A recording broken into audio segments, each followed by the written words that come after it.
Hello there, and welcome back to my channel. So today, I'm going to be going over I Know What You Did Last Summer. This is a late 90s slasher film, very similar to Scream, written by the same guy, and it stars Jennifer Love Hewitt, who also starred in Party of Five with Neve Campbell. It's a urban, mythy, kind of like small town legend slasher film about a fisherman who kills people with a hook. And whenever these teenagers find themselves in trouble, accidentally involved in a hit and run, they try to get rid of the body and cover up the murder, and someone knows what they've done and they saw everything happen.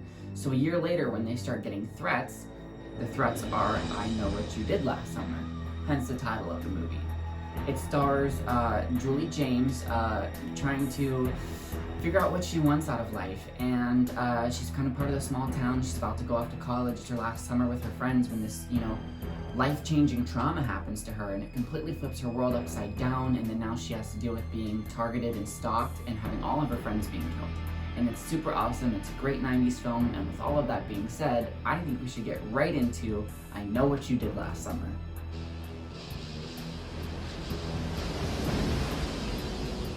I love the creepy, eerie feeling of this film, especially in the opening of the beginning. There's lots of sea mist and fog, and it's very rural. There's lots of grass and hills. Looks very much like wherever I grew up in Ohio, and so I love that part of it. It's dark and it's kind of sad, and you can tell that there's like this, like I said, eerie vibe that's kind of going on in the air. And then we meet our main characters who are at a 4th of July festival having an awesome time, and one of the main characters, Helen, who's played by Sarah Michelle Gellar, gets crowned the Lake Queen, or whatever it is that's going on. So they're having a good night, and they decide to go down to the beach and talk about, some scary stories and build a campfire and have fun. On their way home from that beach is whenever they're driving really fast, and one of the guys has been drinking, and he puts his head out the sunroof, and suddenly they hit something, and they think it's a deer, and there's all this blood, and they're stopped in the middle of the road. Whenever I was watching this last night, it was so scary. I mean, I've seen it plenty of times, but whenever I make an effort to pay attention to film to review it, I feel like it hits me again for the first time, and I just remember completely buying into the anxiety of it and not realizing I was watching a film and being like, oh my god, what would you do if you were caught in this situation? We've all been teenagers, we've all done something we weren't supposed to, we've all snuck out, we've all been in a car where we weren't meant to be. And could you just imagine having your whole life being ruined by that one moment, by that one thing? Of course, that's why it's so interesting, is watching what would they do, and why are they trying to cover it up? Well, I mean, of course we know why, but it's just it's the whole premise of it's a very scary and gut-wrenching thing to do. What would you do if you were in that situation? It's easier said than done, and of course they're very scared for their lives. They don't want anything to be ruined, so by trying to get rid of the body, I don't know, it adds to this whole moral compass factor of the movie, which is why we like Julie, because doesn't want to take place in that. She thinks that they should call the police, that they should come clean, and that's why we end up following her. There are so many great shots in this film that I love, especially whenever they're going down to the dock and the guy gets dumped into the water and he grabs his crown, and the picture frames underwater is just so... It's beautiful. I love the way that the light rays are coming down into the water, and there's a bunch of seaweed everywhere. Anything that's kind of filmed underwater, I'm a fan of. I think I've mentioned that a lot before. But it just, like I said over and over again, it just adds to the whole effect of what they're trying to pull off with this movie. So now that it's a year later and Julie has returned to her hometown, she kind of starts coming back in contact with her friends when she receives a very mysterious letter. And it's the title of the film. It says, I Know What You Did Last Summer. Of course, she's obviously very distraught, so she kind of starts becoming sketchy, and her mom's like, what's going on? You don't seem like the same girl. And you know that she's had a hard year because of everything that happened on that 4th of July night. And then we're given a line of exposition about how her father has recently passed, so you just know that she's kind of dealing with a lot on her mental and emotional self right now. So what I like about this killer is his look and his aesthetic. It's very fun to see a rain trench coat killer with the hat and the hook, They're very iconic urban legends, and it's just really fun to see this one to get put into play. We have lots of great 80s and 90s horror slasher icons like Freddy and Jason and Michael and Ghostface, and now you have, what was he, the Lakewood slasher? No, I think that's what the Scream TV show is called. I don't know. He's the hook for the hand guy. I don't know. So one of the first death scenes that we get in this movie is whenever Max is working in the fish docks, and the killer comes in and takes the hook and hooks him through the jaw and rips his face and like pulls him over the ice block. That's another thing that's scary about this film is the weapon. The hook is really very, very scary. There's so many times whenever he's, gashing someone in the stomach, or like hooking someone up through their chest and their heart, or he'll like hook someone in the back and then carry them around, and it's really very scary to see that. Something else that I like about this movie is the intimidation factor. You know, whenever there's other serial killer things, like there's the police element, but typically the kids don't want to get involved with the police because the fucking cops don't ever help. But there's still that kind of like factor there. In this movie, because the person who's out to get them knows that they've done something illegal, they're hesitant to go to the cops, and then they know that the killer's not going to go to the cops because he's involved in the things too. So it's kind of just like this like reign of terror that he's like spilling out onto them. You know, like I love the scenes where he's just kind of threatening them, where he like runs Barry down with the car, and he puts Max's dead body with the crabs in Julie's trunk, and then he like slashes up Helen's hair to fuck up her beauty look. It's all of these things that kind of create like a psychological break within the characters because they can't get any help and they don't know what to do, and they're struggling with each of the other ones trying to believe them. So as the story continues and we're starting to figure out more and more of the mystery as it's unraveling, they make a stop to this person's house wherever the person they think they killed lived, and they got some information, and it turns out that this guy David Egan had been in a car accident with his fiancée a year before the night where they had hit him took place. So he was on that pier mourning the loss of his dead fiancée, and that was really very sad for him, and that's why he was out there at the beginning. And then, so what they presume had happened is that on his way back, or when he was done mourning and visiting, he was crossing the street to go back to his car or whatever, whenever they came around the corner so frantically and hit and killed him. And then they dumped his body in the river, and the police found that body, and they feel guilty. They're trying to figure out, is it him that could still be alive? Is it a relative? Like, who is it that's threatening us with these notes? Who wants us, to be this intimidated? There's lots of good kill scenes in this movie. I'm a big fan of how Sarah Michelle Gellar's character put in such a great fight, and it's one of the longest scenes that I can kind of recall off the top of my head, where she's just kind of like running and fighting, and she keeps trying to get away, and she's like running at night, and then she like bangs on the door and like needs her sister to like help her in, and the sister ends up getting killed and slashed. And that's a really very good scary scene too, is because of the tension and the pacing that's going on, and all of the little mannequins that are under plastic wraps, and he ends up popping out from underneath of them and scaring. That's a moment in the film that actually really startled me when I was watching it last night, still to this day, because I wasn't expecting it. Just the way that he's like chasing her around and going up the elevator and down the elevator, and the music in the background is so very intense. I love whenever music fits the movie, and it feels like that perfect scary 90s slasher movie. And as that music is intensifying, she's jumping out the window and running down the street, and we think she's just about to get away, and he grabs her right by the tires. And I remember being so mad, thinking that she almost got away. She put in such a hard fight. That's one of those things in the movie where like there's the killer literally just got there so that there could be a surprise factor and like a surprising death thing, because it was shocking, and I'll take that, and I know that like the kind of damage that will do to Julie, and I get that that's part of the story and what she's going through and all the losses that she has to cope with, but it also kind of just felt like, man, they really wanted us to think that she was gonna escape, and then they literally just took that away from us just to take something away from us, because there's no logical way he could have fucking. How are you gonna circle back around a whole ass town and get in front of someone when they were but in front of you? I don't know. So that just didn't feel the best. I remember watching it with my friend Oliver last night, and he was pissed. He was like, "Not Sarah Michelle Gellar." I was like, I know. But there were so many great death scenes that had like led up to this. I mean, if you think about it, her boyfriend got killed on the balcony, and that's what led into her being frantic and running into the police.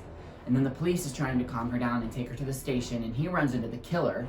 That's another good scene, is when the cop gets slashed in his guts. And I love that moment whenever a character is trying to be like, this is what's going on, and someone or a cop doesn't believe them, and then that someone or the cop ends up getting killed, and it comes to a close-up on his face. And I love that look of, oh shit, I should have listened. and then they died. It was like, yeah, bitch, you should have. Serves you right. As we're coming closer to the climax of the film, and we go back to the David Egan's house one more time to visit with his sister, Julie ends up getting a little bit more information about how his sister thought he left a suicide note, and they start talking about details and things, and she says, I have the same letter, like, this is not a suicide note, like, this is a threat. And then she starts talking about, like, the guy's tattoos. I saw his tattoo, and he didn't have a tattoo. And that clue kind of, like,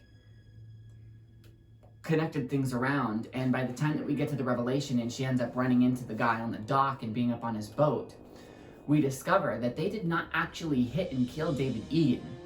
Now, David Egan actually was out there, but he had killed his fiancée the year before in an accidental car accident. And his fiancée's father was so mad that his daughter was killed that he went out there on that same night that David Egan was on the cliff, and he murdered him and disposed of his body in the water. And then when he was on his way back from committing the murder, that's who the teenagers hit and killed. But they didn't actually kill him. So when they dispose of him and put him in the water, he just climbs out, and then the person he killed's body is the one that gets found. And so that's why they think they killed David Egan. And turns out that this guy's name is Ben Willis. He's a fisherman, and that's his revenge plot, is trying to avenge his daughter's death. And then these kids get involved in it. And he's like, the next time you kill someone and you leave them for dead, you make sure they're actually dead. And I just love the whole finale of, like, being on the boat. And it makes sense as to why he didn't go to the cops because he had murdered someone, and they didn't go to the cops because they thought that they had murdered someone. And that's honestly another aspect of what I like about the film, is that they never ended up killing anybody. I mean, sure, their moral compasses were a little fucked in the situation, and it's a skewed thing the whole way, and it's a guilt thing that they have to live with, but man, just knowing that, like, it was a misunderstanding and an accident, and they actually ended up stopping someone who was not a good person is a little bit of relief. But before all of that, they're on this finale of the boat, and I remember watching this for the first time being, like, completely thrilled. Like, there's no land away to run away to. They're heading further and further out to sea. It's nighttime. You know, there's so many conditions and factors going on here that just make this an isolated, terrifying incident. We think Freddie Prinze Jr. is gonna get killed when he gets knocked off the boat, but he gets caught in the net and climbs it back on the thing. One of the best chase scenes, and I love Julie as a final girl. She's not maybe as amazing as Sydney, because Sydney's very badass and does a lot of punching and fighting and kicking and falling from roofs and up and down stairs and shooting with guns and getting away from Ghostface and outsmarting him here and kicking him there. And Julie does some of that a little bit, but she's more of the kind that's like, she wants to be prepared and aware, and she wants to be morally correct, and she's trying to do the right thing. And then when her kind of final chase scene happens, it's still very awesome. She's a good survivor, but she's still under that tab of, like, she's still running away more than she's fighting back. And so that's a little bit of an element that is a little bit different than maybe Scream, is that, like, I still feel like she might be a little in a little bit more of danger, because Ben Willis is unpredictable and she's trapped in that boat. There's nowhere to go. And she's underneath of it and trying to run around so many different times, and he keeps cutting her off, and she's, you know, into the bows or the billows or the brigs. I don't know what the fucking ship term is. I didn't go to fucking ship school. I went to film school.